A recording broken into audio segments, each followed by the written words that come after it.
Kasuka jela karai ban pli ya kanan Polok Haduh Shuh bajian med kanang ban kring ya kini wan kai ban pli lat iki Briew ban Pynbyrngia kan iki jaka ya kai ponam kanong ba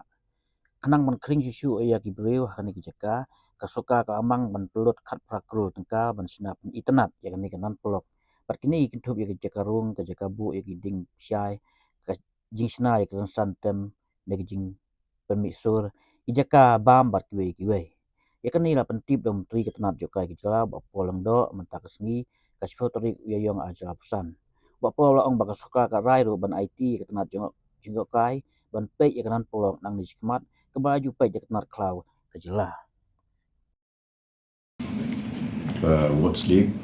kedai ke major tourist attraction ke kering bahaya ki nong jengok pertai syakane kejela ke jumi bat ke jingking jong kene kana Polok kala dei ke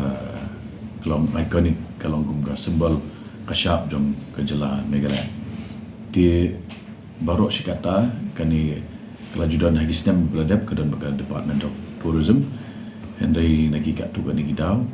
ia ke management jong ka la shimno daka Forest and Environment Department di haka jingi keren part menangani haka meeting ba lalum do menteri raba ke bangar ngaladan lang la menjur ba en penpoi lanin retransfer penpai no ia kani ke league Shuh ke Tourism Department namar kini kedai khabanikong shwa kedai ka tourist spot ti ka baar kelong ba namar ke ba lamanage daga Forest Department ni ba ki like habadan ki events bon hakapor san biji la khang no ti kapor san biji kelong kloi palat kapor ki ba ki office ki wai government bawat ki nongtrei sorkaru ki bami adu ndadep ila jong duty taman rum ki mio chete chele te ki kwa ba in extend in penjalan ni kapor bagi nong jong ki mio manrum ke balong Haduh Shuh buje menmit nang tu ngla menjuru ia ka investment ke ba khat Klur kini ke investment kan long nadu ke entry point syakalik ban penyar Shuh ia ka inti room bat kumju ban develop ya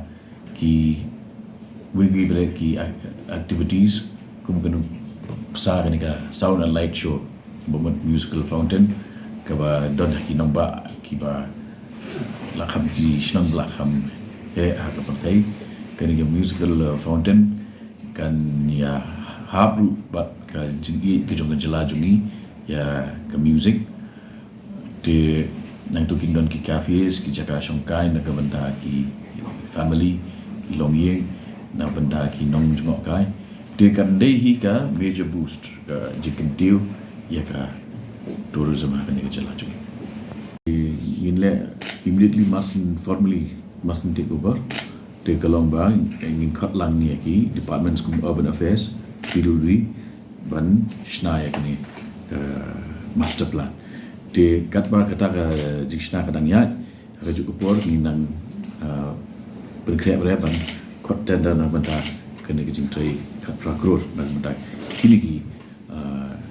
development with part jongka jingpin itanat beautification ya kene ka li